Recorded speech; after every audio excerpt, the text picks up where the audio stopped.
ഇപ്പോൾ നമുക്കൊപ്പം ഈ മണ്ഡലത്തിൽ നിന്നുള്ള മുൻ എം.എൽ.എയും CPM-ൻ്റെ സംസ്ഥാന സെക്രട്ടേറിയറ്റ് അംഗവുമായ KK ജയചന്ദ്രൻ കൂടി ചേർന്നു.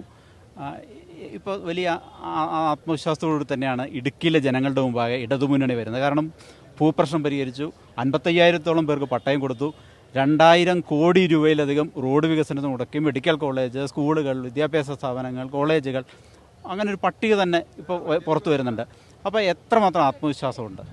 തീർച്ചയായിട്ടും ഇടുക്കി ജില്ലയിലെ ജനങ്ങളെ സംബന്ധിച്ചിടത്തോളം ഇതിനു മുമ്പുള്ള UDF ഗവൺമെൻറ്റുകൾ ഇവിടെ നിലനിന്നിരുന്ന സന്ദർഭങ്ങളിലേക്കാൾ വളരെയധികം ജനക്ഷേമകരമായ പ്രവർത്തനങ്ങളും ജനങ്ങളുടെ ഭാവിക്ക് ഉതകുന്ന പ്രവർത്തനങ്ങളും നടത്തിക്കഴിഞ്ഞൊരു ഗവൺമെൻറ്റാണിത്.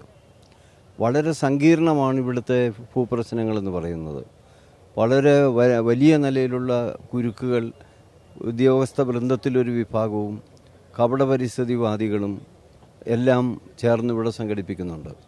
അതോടൊപ്പം തന്നെ രാഷ്ട്രീയ താല്പര്യത്തോടുകൂടി ഇവിടെ നടപ്പിലാക്കുന്ന പട്ടയം കൊടുക്കുന്നതിനൊക്കെ വേണ്ടി എടുക്കുന്ന നടപടികളെ അട്ടിമറിക്കാനും ശ്രമിക്കുന്നുണ്ട്.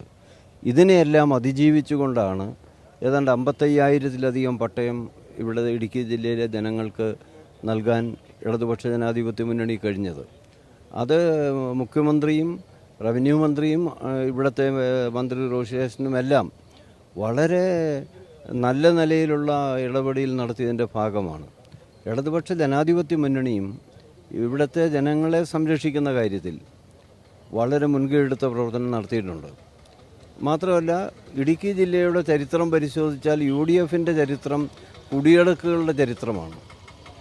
ആർ ശങ്കർ മുതൽ ഇങ്ങോട്ടെടുത്താൽ ഇടുക്കി ജില്ലയുടെ ചരിത്രം എന്ന് പറയുന്നത് ഇടുക്കി ജില്ലയിലെ കൃഷിക്കാരെ നിർദാക്ഷിണ്യം നഷ്ടപരിഹാരം പോലും കൊടുക്കാതെ ഇവിടെ നിന്ന് കുടിയിറക്കുന്ന ചരിത്രമാണുള്ളതെങ്കിൽ അവരെ കുടിയിരുത്തുകയും ഭാവി ഉറപ്പാക്കുകയും ചെയ്യുന്ന കൈവശ ഭൂമിക്ക് പട്ടയം കൊടുത്ത് അവരിവിടുത്തെ മനുഷ്യരാണെന്ന് അംഗീകരിക്കുന്ന സമീപനം സ്വീകരിച്ചിട്ടുള്ള ഇടതുപക്ഷ ജനാധിപത്യ മുന്നണിയാണ്.